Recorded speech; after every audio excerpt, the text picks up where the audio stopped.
Welcome to another episode of AI Name This Show. We're your human hosts. I'm Tasia Custodi. And I'm Tristan Jutra. On AI Name This Show, we're decoding all the jargon around AI and keeping you up to date in the fast-moving world of artificial intelligence. And in today's episode, Tristan and I are taking a deep dive into AI containment. More specifically, can you put the genie back in the bottle? There is a recent Axios interview with Mustafa Suleyman, co-founder of DeepMind and CEO of Inflection AI. And in this particular interview, he argues that AI needs to be contained by engineering, ethics, and regulation. Essentially, he's advocating for government licensing of powerful AI systems in order to prevent AI from becoming uncontrollable. And Tristan, I can't help but think this harkens back to that petition we saw back in the spring that had, what would you say, around 30,000 signatures roughly? All sorts of thought leaders in AI and related fields, including people like Elon Musk, who's got his own AI thing going now. Surprise, surprise. Apple co-founder Steve Wozniak, and all sorts of other tech luminaries. Now, one of the things that they were saying at the time was, we should pause. GPT-4 just came out. We need to take a pause and just simmer down for a minute, see how the dust settles, because we don't want this genie to get out of the bottle necessarily. Pump the brakes. Now, some skeptics were suggesting that some of these folks were only saying this so those with their own AI projects could maybe catch up. When you dig into the meat of the petition itself, some of the comments they make include things such as powerful AI systems should be developed only once we are confident that their effects will be positive and their risks will be manageable. They even quote an OpenAI's statement regarding artificial general intelligence and said, in response to that, we call on all AI labs to immediately pause for at least 6 months the training of AI systems more powerful than GPT-4. Now, since then, OpenAI has continued to add features to GPT-4, such as code interpreter, and plugins, and the like, which have made it more powerful. And some people are calling code interpreter, which has since been renamed. It's a tool that actually lets you do a lot more data analysis. And some people are actually referring to it unofficially as GPT 4.5. So despite this petition, things are still happening. And I wouldn't be surprised if GPT-5 comes out next year. Now, this petition came out in March, and we're almost at 6 months anyhow. And you may also recall in May, Geoffrey Hinton, who was one of the senior AI researchers at Google, had left. And a lot of people read things into that as well, saying that he thought that all AI development should be stopped now. And he never actually said that. He doesn't think it's possible. And he thinks we should continue to develop AI because it can do wonderful things. But he also said we should put equal effort into mitigating or preventing the possible bad consequences. And Hinton also said he didn't leave Google to protest its handling of this new form of AI, particularly these large language models. And he says the company was actually moving relatively cautiously. And Tasia, we had spoken about this in the past, back on our other show, Momentous Live, how Google had a lot of this stuff in the labs and weren't releasing it. And then once OpenAI went public with ChatGPT in November of 2022, well, then Google looked like they were behind. So everyone was like, okay, well, fine, we'll release this stuff as well. So that's when the arms race really kicked in. So the stuff from this petition, the comments from Geoffrey Hinton, or what a lot of people were reading into Geoffrey Hinton's departure from Google, sort of foreshadowed what we're seeing with Suleyman's interviews he's been doing and commentaries he's been writing, where he thinks we should be containing AI. Yeah, he's essentially saying, I'm going to pull a quote from the interview basically so that everybody kind of understands the context here and why I think it's so connected to this petition we saw in the spring. But he's essentially saying that he doesn't see tech as a Soviet-style adversary, but thinks retaining human control of AI will require the same kind of long-range master plan as the Cold War. Tristan. He's not mincing words here.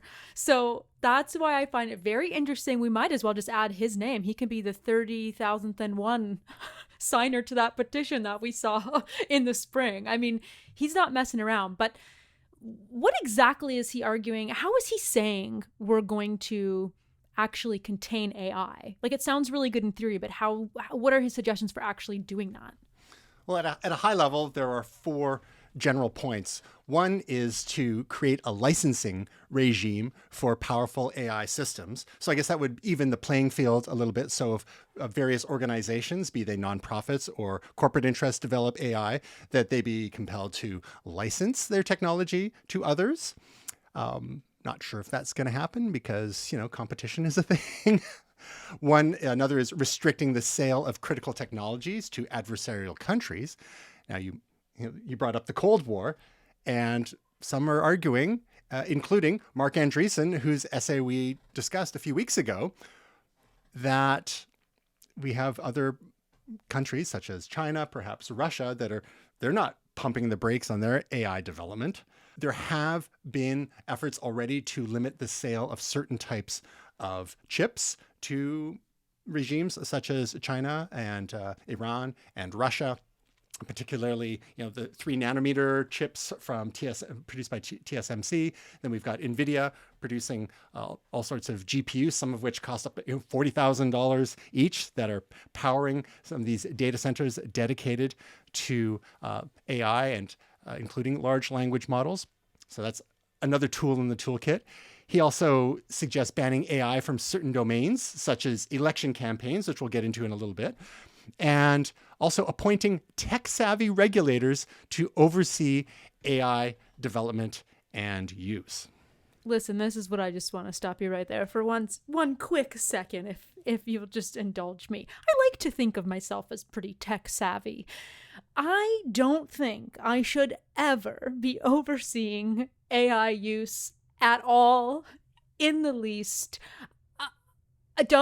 We do a podcast on AI. You're listening to it right now. I don't know enough about it that I should be a tech-savvy person that's overseeing the use and development of AI. So I understand kind of what he's saying. Like, I think he's saying we need to make sure we're divvying up the power and the decision making to be kind of between really, really, really smart people smarter than us that can maybe plan into the future a little bit for what we wouldn't even think of that's coming. And also with a mix of relying on the machines. So I think that's kind of what he's hopefully getting at when he's talking about tech-savvy people. It's not me and it's not you. I can tell you that right now.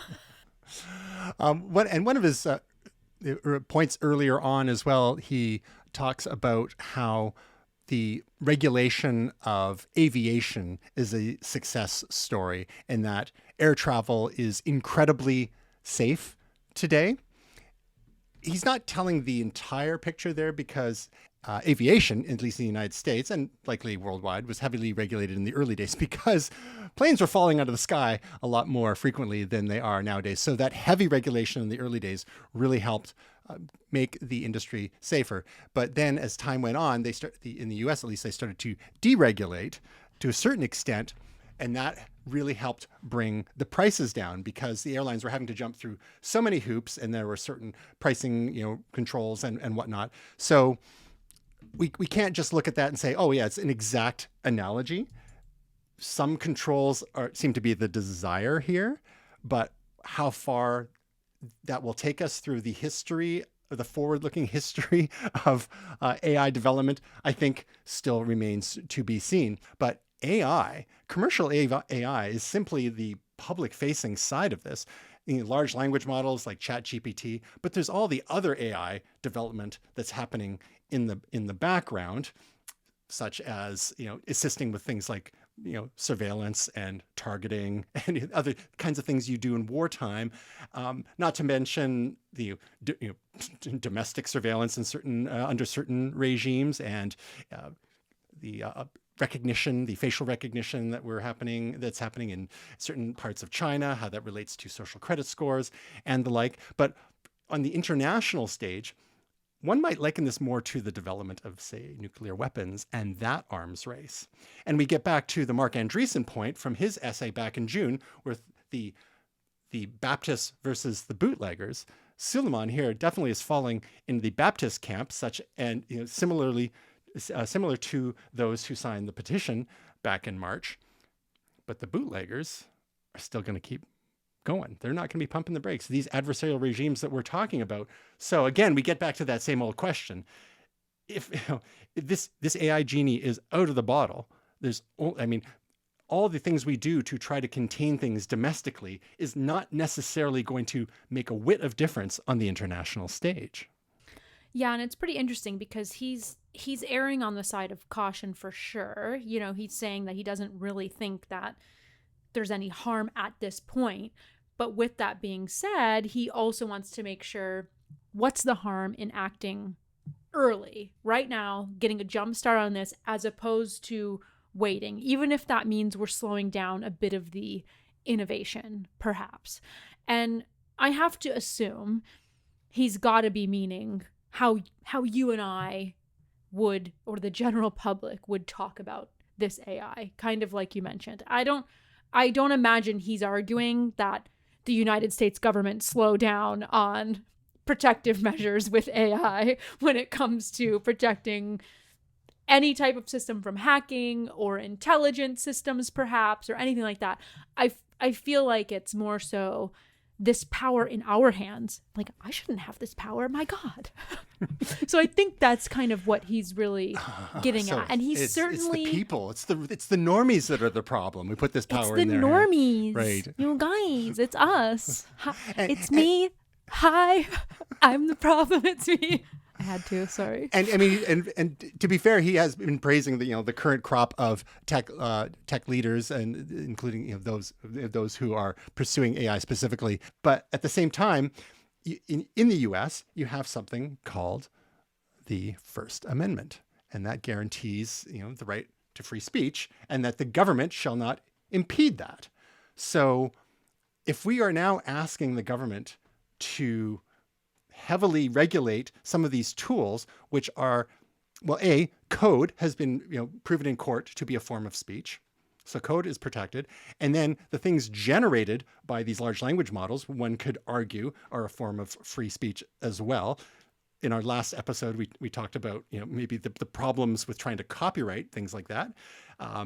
But again, there was the angle, it's a human involved. These aren't, and AI is not generating text or speech on its own. It's with prompting by a human being. So if the government got a little too far over its skis, would you start looking at constitutional challenges?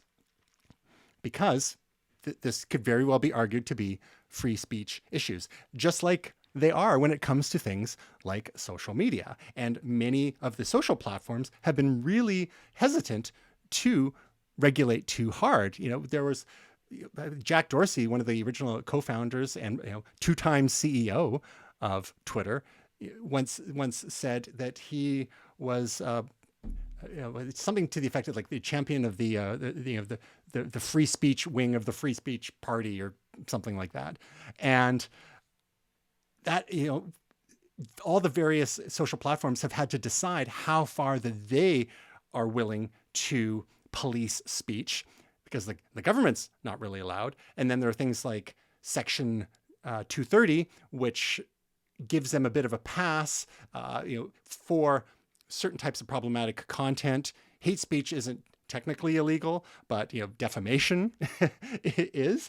And there are certain types of speech which are restricted. Now, because these social platforms, there are so many people contributing to them, they were given they were considered not a publisher if they didn't try to moderate.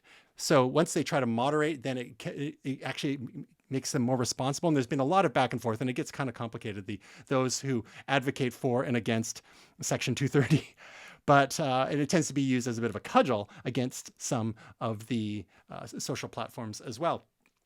Now, people have talked about using Section 230 against these large language models as well, kind of putting the onus on the developers to get a handle on the type of outputs, because things are going to get especially complicated when we get into US election season 2024. Oh boy, it's coming up. It's coming up already. And you hinted at it. You hinted at it a little bit earlier, but this is, oh God, I'm already having PTSD thinking about our last election cycle. But basically, so Suleyman right now is promoting a book, and as such, he's going to be everywhere for the next hot minute. His book, by the way, is called The Coming Wave: Technology, Power, and the 21st Century's Greatest Dilemma. So he has written a piece for Fortune magazine, and in it, he is calling for a ban on AI in election campaigns in order to prevent the undermining of democracy. And, you know, he references a lot of things that you just touched on, including misinformation and deepfakes. And we've seen a little bit of this already. I think back to the last major election we had and a lot of issues in Arizona. I'm not going to get into it because PTSD, but there was so much misinformation. And I just think of where the technology was at, even at that time, to where it's going to be at this time next year. And it is startling. So his whole point and his big fear is that AI is going to undermine information when it comes to elections. And he's basically saying that all technology is political. I mean, this is where I really get into the, but how? Bingo. Like, yes, sir, but how? I truly am at a loss for, like, it sounds great to say this. And yes, I agree with you. We need it right now. How are we going to do it, bro?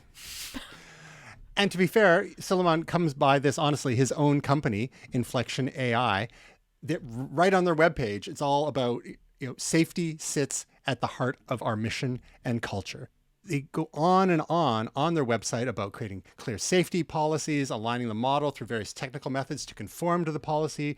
One of the tricky things with all of these models is that it's not simply a series of if then else statements, right? These are powered largely by neural nets, and there's, you know, sometimes they don't understand exactly how they work. They do what they can, and they can go in and set some parameters, but it's like playing whack-a-mole to a certain extent. And how far can you go without totally neutering the value that comes with some of these tools? Some people have complained that GPT-4 has gotten dumber over the last few months, and that could be as a result of the safety measures that are being applied. So to your point, what, you know, in an election type of scenario, and we talk about the problematic information landscape here, like, this isn't an AI problem. This is a human problem. We had so much information interference, disinformation, misinformation in previous election campaigns. This isn't unique to the United States or Canada. It happens all around the world. But one of the key things that is not being mentioned in his essay is that, well, who are we talking, like, who are these rules for exactly? Are these for, just for election campaigns? Or is this people on social media can't use, AI to create election related material? And some social platforms are trying to discourage that sort of content as it is. And they may use their algorithmic might to sort of depress the number of views that one might see of election type content. But so are we talking campaigns? Are we talking regular users? Well, we know that in past campaigns, there was a lot of foreign interference. You've got bot armies originating in Eastern Europe or the Far East that have been proven to be spreading disinformation to, confuse the issues. That's going to happen regardless.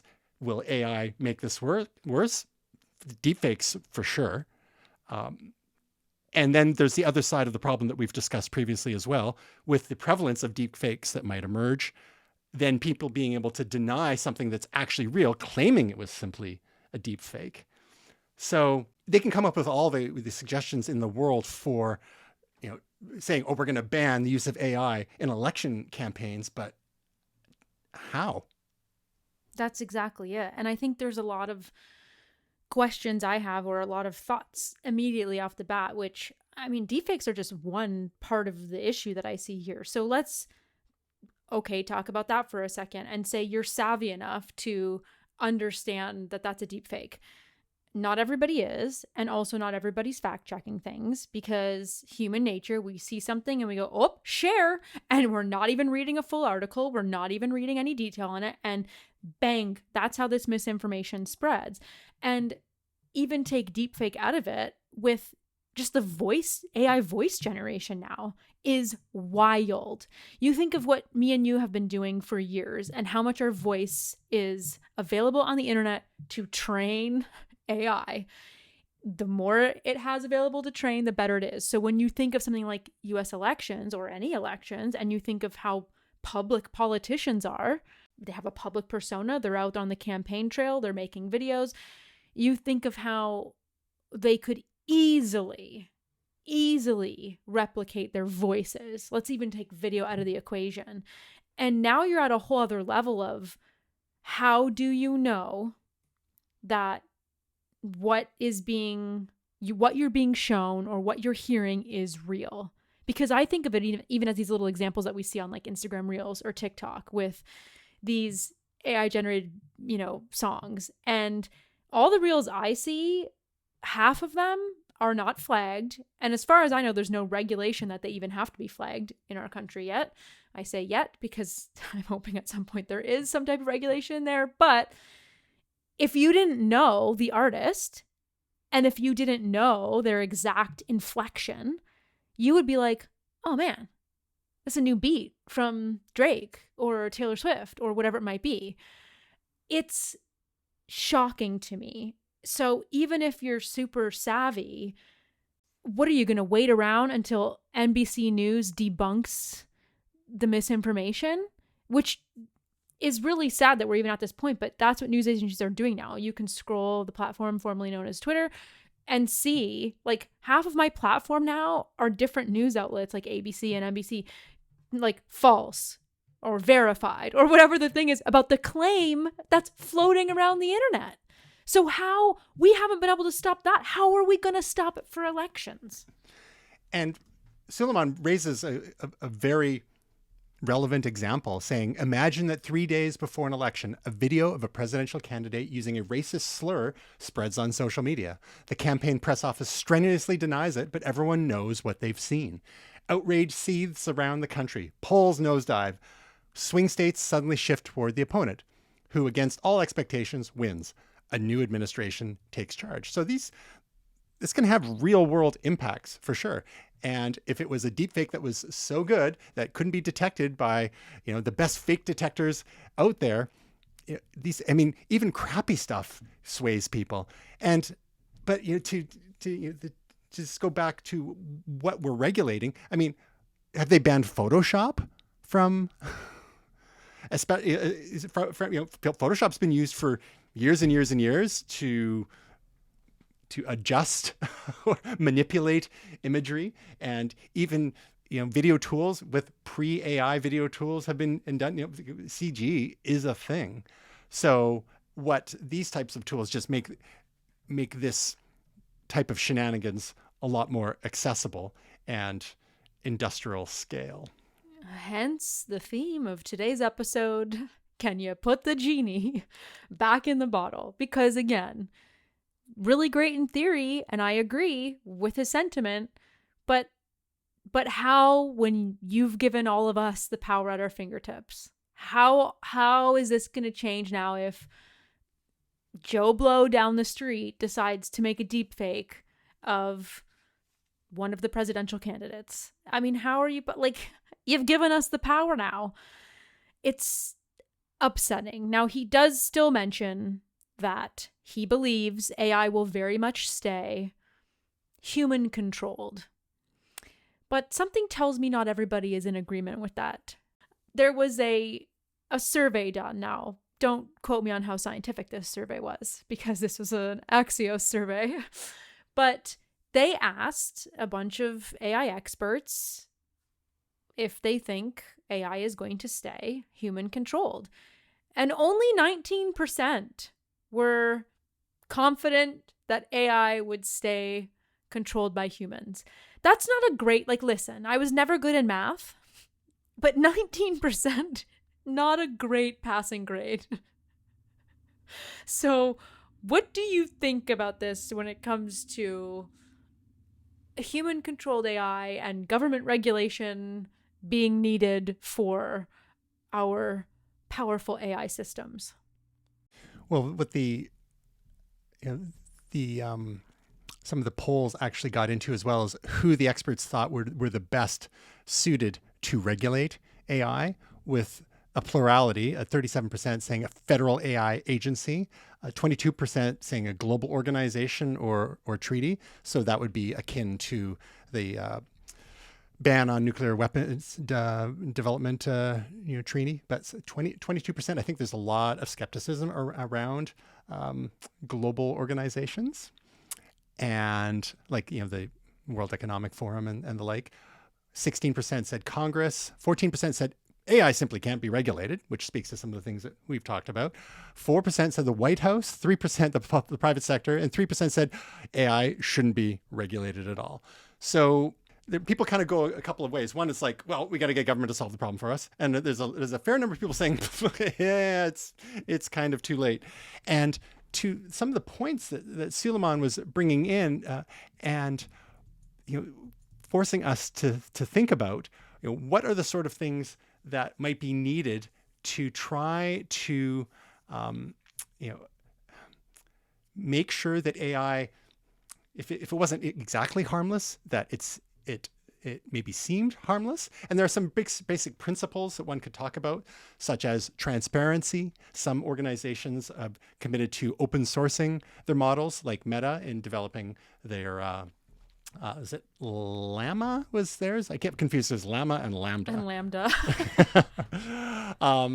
Clear documentation. Other principles include predictability, which would include consistent behavior and explainability. That's one of the things that's tricky right now, because as we discussed previously, sometimes the results we get from various large language models aren't particularly predictable, and we can't necessarily explain why. Auditing and oversight was another issue that it seems to be in the ether as well. Third-party audits and monitoring, having ethical frameworks, guidelines, humans in the loop, the sort of thing that Suleyman has been talking about with his own organization.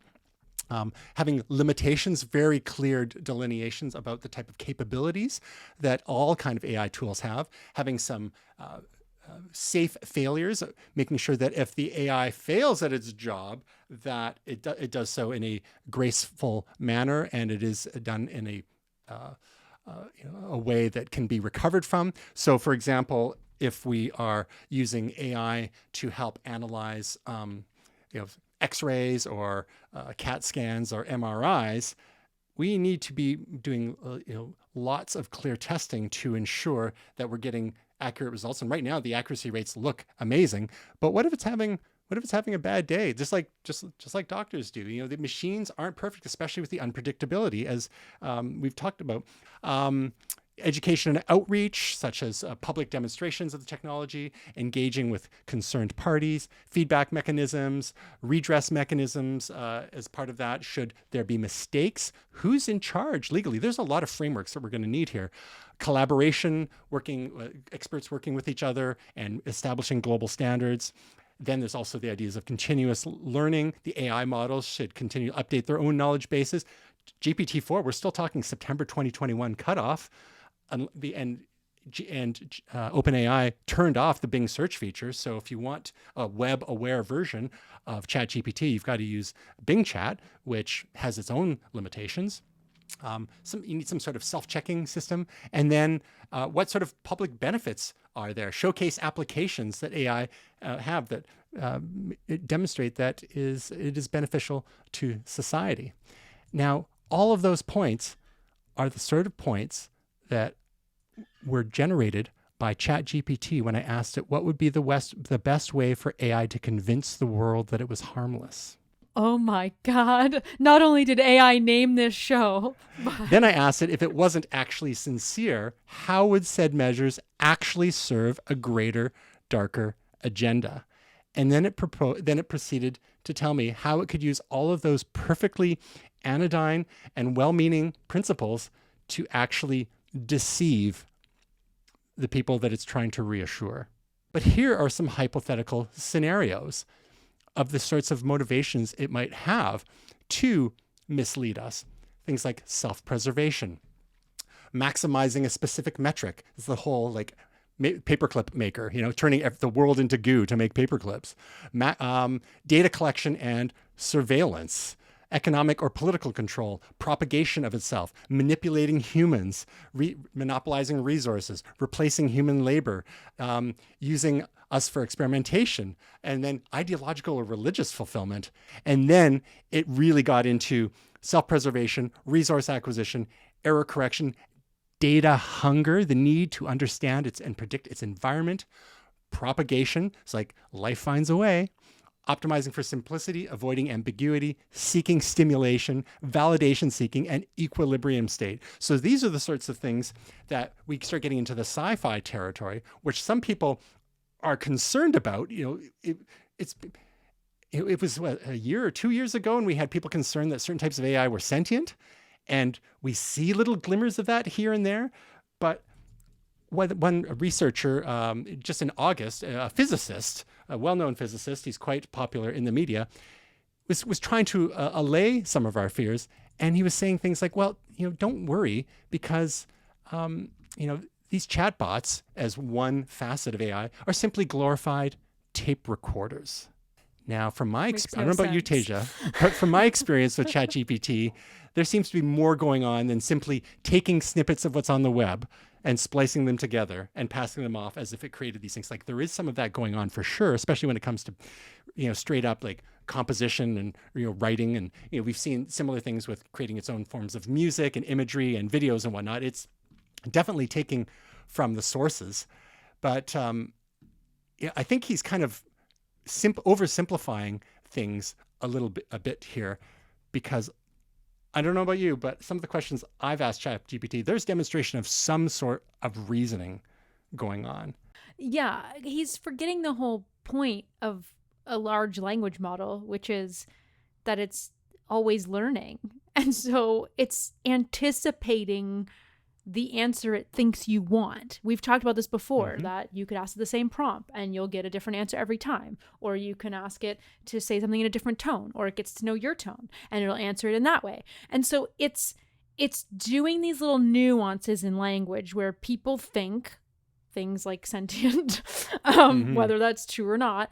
But so he's really, really dumbing down and oversimplifying what these are and not taking into account the fact that no, that's literally how these models are trained. And then the more they're trained and the more data they have, the more trained they become and the more they can spit out things in a conversational manner. And I'm happy you're a physicist, but like, I'm not really sure if that's translating into this like quantum computing realm, because that's I'm just not sure what his argument doesn't stand up for me. Yeah, because he goes on to say that it's not AI, particularly these chatbots that we should be concerned about. It's about quantum computing, because that's where the real power is, and it could help advance healthcare and help cure diseases. We've seen like quantum computing is moving along. It's quite. It's quite complicated to build quantum computers, but advances are being made, and the ability to be able to process information in a massively parallel way definitely has some interesting applications, especially when it comes to breaking cryptography. So that raises all sorts of issues for security and for cryptocurrencies as well.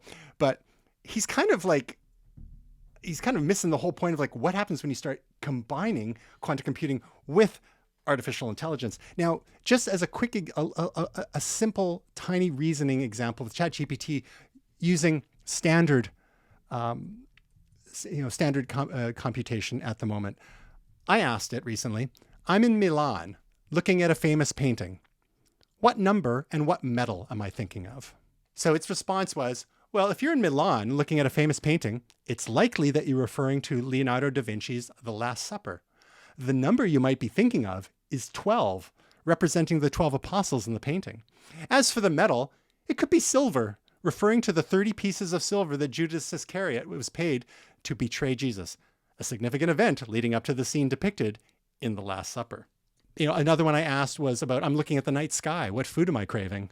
I simply said, a slightly older notion and a simpler type of food. Any guesses, Tasia? A slightly older notion. And a simpler type of food. Mm-mm. I understand now. You're referring to cheese. As in the old notion What? that the moon is made of green cheese. So when looking at the night sky and seeing the moon, one might crave cheese or perhaps a cheesy dish, like a grilled cheese sandwich, cheese fondue, or macaroni and cheese.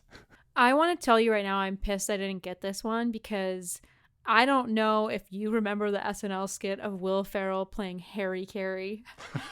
Hey! Would you eat the moon if it was made of cheese? It's like, how could I have not guessed this? So this is GPT-4, and it's mixed results, but with having a conversation with it and egging it on a little, it gets there, right? What's GPT-5 going to be like? GPT-6 or whatever Google's doing and Meta's doing and maybe Apple's doing and not telling anyone about, not to mention Anthropic and others. And once we start pairing this with quantum computing, then all bets are off. Will any regulation that human minds can come up with be able to put that genie back in the bottle? And once again, we are not here to give you the answers. Doesn't that grind your gears? But Tristan has really schooled me in being a good prompter. I'm sorry, prompt engineer. Prompt engineer. Tristan, if you are ever looking for a new career, I think you found your calling. Wasting time talking to chatbots. I'm your guy. Well, thank you once again for tuning into another episode of AI Name This Show. We're still new, so we would absolutely love your feedback. You can email us at feedback@AINamedThisShow.com. You can also find AI Name This Show anywhere you get your podcasts now. We're very excited about that, so be sure to give us a follow and share this episode out. We are also on all the socials. We're at AI Named This Show on Facebook, Instagram, YouTube, the platform formerly known, or if you're me, still known as Twitter, X, if you want to go that route, and more. Thank you so much for joining us, and we will chat to you on another episode of AI Name This Show. Now go watch some I Dream a Genie. Great show. Would you eat the moon if it was made of cheese?